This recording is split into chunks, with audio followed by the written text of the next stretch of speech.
Well, we had our first named storm of the season. That was named yesterday, and just like that, it has now faded to post-tropical storm status. And what that means is basically it's lost all of its tropical characteristics. Still a storm. There's Arthur right there. You see how ragged this looks. It doesn't have that look of a normal hurricane, and we're expecting this system to make its way to the south, almost due south after a big right-hand turn, and eventually impact Bermuda as a tropical depression or a post-tropical depression. Sustained winds right now at 60 miles per hour. The good news is not expected to strengthen or reform into a hurricane. Now, as far as our tropical climatology goes, we're still way early in the grand scheme of all of this. June 1st, typical date for hurricane season to start, and then we really start to ramp things up late August and into September. So we're right here. We have a lot of season yet to go. The next named storm would be Bertha, then we have Cristobal, Dolly, and then eventually Edouard for the next four names.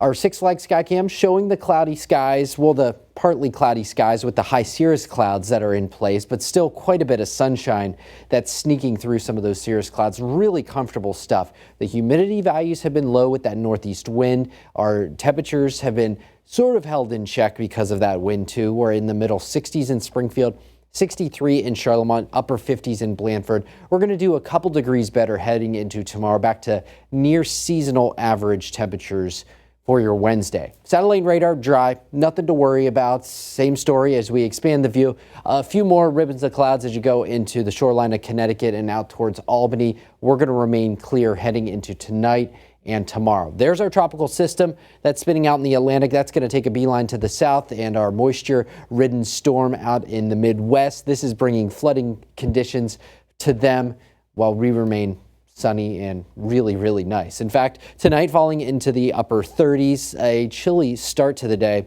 Probably not the best night to crack the windows. Might be too cool to crack the windows, but we're back to that sort of open the windows and let that breeze in sort of day. Very nice stuff. Highs back into the...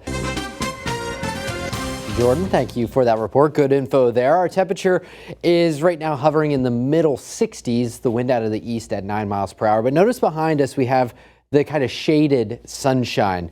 Same sort of story as we go into the log cabin camera, maybe a couple extra sun rays sneaking through. But I did a little research on what our sunset prospects look like. So shutterbugs, get those cameras ready just after 8 o'clock.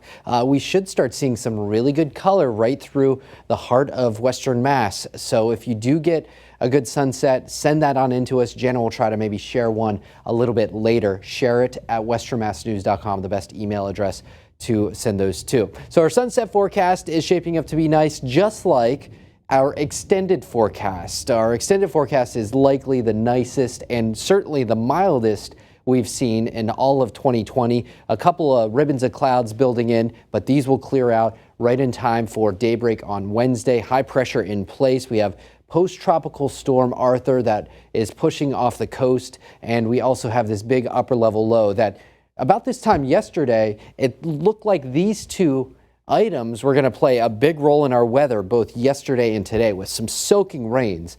But high pressure is winning out, and that means that we can just put on our sunscreen and enjoy the sunshine while the Ohio River Valley is just getting drenched. Bermuda is going to have to watch for some good soaking rains from post-tropical storm Arthur. Notice nothing to worry about for us. No raindrops in the forecast through the weekend, and even if we extend this into Monday and Tuesday, looking like Memorial Day Monday, if you do plan on attending any remembrance services at the cemetery or otherwise, it is likely to be dry for Memorial Day too.